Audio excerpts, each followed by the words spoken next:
স্বামী তুমি আবার বিয়ে করে আসলে? তা কি করবো, তোমার এই টেকো মাথার জন্য তো তোমাকে নিয়ে রাস্তায় বেরোলে মানুষ হাসাহাসি করে। এই চলো চলো, এই একটা অমঙ্গল, একে দেখে বেরোলেও অযাত্রা। এই তুমি কোথায় আসছো? একটাই তো খাট, সবে কোথায়? আমাকে একটু খাটের নিচে জায়গা দিলেই হবে স্বামী। এই লজ্জা ছাড়ি, আমরা স্বামী স্ত্রী খাটে শোবো, আর তুই নিজে শুয়ে সব দেখবি না? যাবে না? এই চলে এসেছে। এই জীবন আমি রাখবো না, জলে ঝাঁপ দিয়ে মরবো। কি আমি এত ফর্সা হলাম কি করে? মাথা ভর্তি চুল, আমাকে এত সুন্দর দেখতে হলো কি করে? আমি জলদেবী। এই নেই শাড়ি আর স্বর্ণ অলংকার তুই পরে নে। তুমি আমাকে এত সুন্দর করে সাজালে কেন মা? যা, এবার তুই তোর স্বামীর কাছে ফিরে যা। জয় মা জলদেবী। মনমোহিনী, আমি বাজারে যাচ্ছি। আমার জন্য একটা ফর্সা হওয়ার ক্রিম আনবে। আরে তুমি তো এমনিতেই ফর্সা, বেশি ফর্সা হওয়ার চেষ্টা করলে কিন্তু ওজন কালো হয়ে যাবে।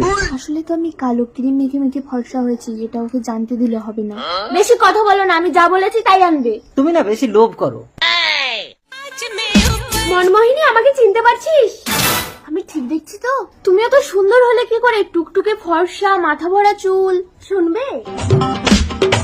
তাহলে তো নিশ্চয়ই আমি ডুব দিলে আরো সুন্দর হয়ে যাবো। যাই। ছোট যাস না, তুই এমনিতেই সুন্দর। আমি আরো সুন্দর হতে চাই। জলদেবী, আমাকে সুন্দরী করে দাও। এবার দেখি তো। ও মা, আমার মুখ এত কালো হয়ে গেল কেন? আমার মাথা টাক হয়ে গেল কেন? এটাই তোর আসল চেহারা। ক্রিম মেখে ফর্সা হয়ে আমার পুকুরে ডুব দিলে তার এমনই অবস্থা হবে।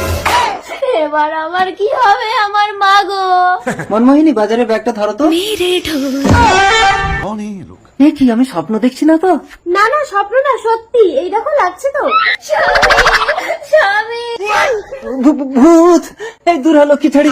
না না স্বামী, একটা মেয়ের জীবন নষ্ট করে তাড়িয়ে দিলে সে কোথায় যাবে? মনমোহিনী, আমরা দুজন একসাথে সংসার করব।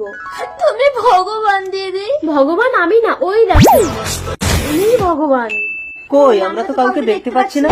যে সহজ সরল মনে মানুষকে ভালোবাসে, আমি তাকেই দেখা দিই। আমাদের ক্ষমা করো মা।